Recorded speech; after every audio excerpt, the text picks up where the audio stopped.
Chapter 154. Blood Dyeing the Sea Lizard Island 2. Xu Qing forcefully endured the bombardment of the two people's spells and pierced his hand into the chest of a rogue cultivator. He then retreated and landed on a large rock. He squatted slightly and lifted his head, panting a little as he coldly looked at the remaining cultivators in the surroundings. There was one person left from the Lichu sect, the leader. There were still 4 people from the Sea Ghost organization, including the burly man. As Xu Qing's gaze swept over, blood dripped down the edge of his dagger, merging with the blood on the ground. With the flight talisman on him, Xu Qing couldn't actually attempt to fly out of here. However, everyone here wanted to kill him. Xu Qing's principles made him stay. He had to do his best to kill all the threats here. By now, there were over 40 corpses in the surroundings. Dense aura of death filled the area. The rogue cultivators shivered and didn't dare to continue as they retreated one after another. Xu Qing frowned slightly. He didn't want to let go of anyone who had attacked him. Even though their cultivation was low, Xu Qing still felt that they could be a hidden danger. Just as he was about to chase them, the remaining member of the Lichu sect suddenly spoke. "I only want a lizard skin. Give it to me. After I report this matter, you can obtain the friendship of my Lichu sect. I only want one too. Otherwise, with your current state, it's hard to say if you'll survive." A sharp voice rang out from the face on the burly sea ghost cultivator's chest, and the red light in his eyes grew even more intense. Xu Qing ignored them. The flight talisman activated once again, as he headed straight for the rogue cultivators who had attacked him in the distance. His speed was so fast that he instantly got close to them.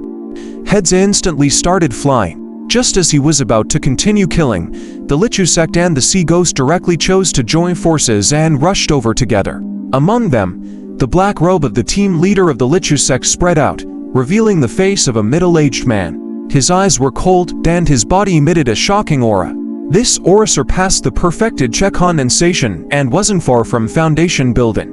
With a wave of his hand, a thick black fog appeared behind him. The fog churned and formed a huge tombstone. This tombstone was filled with cracks and countless souls were struggling in the cracks. However, upon closer inspection, it was still very blurry. Clearly, with this person's strength, he couldn't display it more clearly and could only borrow illusions. The foggy tombstone headed straight for Xu Qing. As for the burly sea ghost cultivator, he let out a sharp roar. His body withered, but the face on his chest was filled with more color and the red light in its eyes spread out. Its entire face turned red until it spat out a mouthful of blood. As soon as the blood appeared, it transformed into a blood-colored flying sword with a baleful aura that sped toward Xu Qing. The remaining sea ghost cultivators were the same. They all used their trump cards. At this critical moment, Xu Qing suddenly lifted his right hand and pointed at the sky. Immediately, purple light flickered from his body and rapidly gathered above his head, forming a huge long saber. This saber was 100 feet long and 30 feet wide. Its entire body shone with purple light, and the coldness of the blade was oppressive. It was like a heavenly saber that stood in midair and emitted an indescribable rhythm of Tao. It seemed to contain the laws of the world and emitted an earth-shattering aura. As soon as this saber appeared, the expression of the burly sea ghost cultivator changed, and he cried out involuntarily.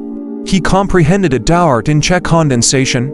F***ing hell, is this something that can be comprehended by a check condensation cultivator? As he spoke, he retreated, trying to escape. The leader of the Lichu sect's team also trembled violently and his face turned pale. Xu Qing's face was expressionless as his palm moved down. A rumbling sound shook the heavens and the earth. The purple saber in the sky slashed down and landed in the basin. Everything in its path was slashed. The blood-colored flying sword shattered into pieces. The black tombstone collapsed and exploded. The ground rumbled, leaving behind a huge saber mark that cut the basin in half. The leader of the Lichu sect's team was also cut in half. He stared at Xu Qing in a daze. At the next moment, his body was torn apart and fresh blood spurted out. The body of the burly sea ghost cultivator in the distance trembled violently and despair appeared in his eyes. He wanted to lower his head and look at his waist, but before he could do so, his body directly split into two from the waist. The face on his chest was also covered with an aura of death. At the same time, the remaining few sea ghost cultivators' bodies broke apart. The entire battlefield fell silent. Only the sky rumbled and the rain finally fell. The gushing rain splattered on the ground, but it was difficult for it to wash away the bloodstains here. Xu Qing stood in the rain and panted. There were many injuries on his body. Although most of them were already healing, there were still some serious injuries that couldn't be healed immediately. This battle wasn't simple for him either. There were too many enemies. He turned his head and looked at the trembling non-human in the straw-rain cape and the elephant-nosed burly man not far away. We didn't attack, wouldn't get involved from the start. The two of them trembled uncontrollably, and Xu Qing's gaze swept past them. Xu Qing didn't speak. He shifted his gaze and looked at the fleeing rogue cultivators in the distance. They had attacked Xu Qing before and dispersed when they saw that the situation wasn't good. Xu Qing didn't chase after them. As he stared coldly, those rogue cultivators and non-humans screamed miserably before they could leave the island. Their bodies turned greenish-black and they died from poison. This scene caused the bodies of the non-human in the straw-rain cape and the elephant-nosed burly man to tremble even more. Ignoring the two of them, Xu Qing turned and grabbed into the distance with his right hand. Immediately, the black iron stick flew over. After it landed in his hand, he waved it again. This black iron stick was incomparably agile and shuttled rapidly through the corpses in the surroundings. To prevent some people from pretending to be dead, Xu Qing dealt the final blows.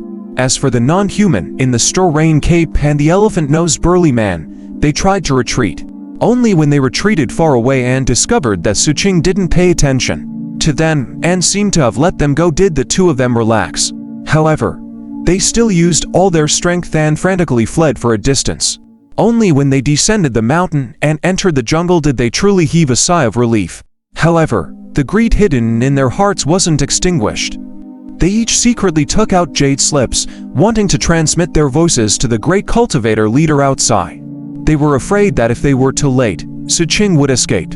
However, before they could transmit their voices, the cold lights whistled over from behind them and passed through their necks. They instantly died. Xu Qing calmly retracted his gaze. He knew that although there were no foundation-building cultivators on Sea Lizard Island, it didn't mean that there weren't any in the sea. As for the two people who had escaped, it was extremely suspicious for them to try to send a voice transmission at this moment. There was a high chance that they were trying to send a message to someone. Normal people wouldn't think of sending messages at this moment. Xu Qing dealt the finishing blow while organizing his gains on the battlefield. Not long later, he looked at the corpses on the ground. Suddenly, the shadow under his feet spread out and grabbed the necks of the three rogue cultivators who were pretending to be dead and lifted them up. Before the three of them could beg for mercy, their necks shattered and they instantly died. At the same time that Xu Qing attacked, the dead face on the chest of the burly sea ghost cultivator who had been split into two opened its eyes abruptly and rushed out, transforming into a blood-colored dimp. It was unknown what method it used, but it didn't hesitate to expend its energy to fly into the air. Its speed was so fast that it instantly left the island and was already on the sea, fleeing crazily into the distance. Xu Qing coldly looked over and spoke for the first time since the battle started. "Forbidden Sea Dragon Whale." As soon as he finished speaking, the sea beside the Sea Lizard Island suddenly erupted.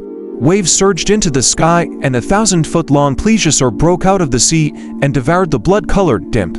Its figure covered the moonlight, and its huge body left behind the stench of the sea.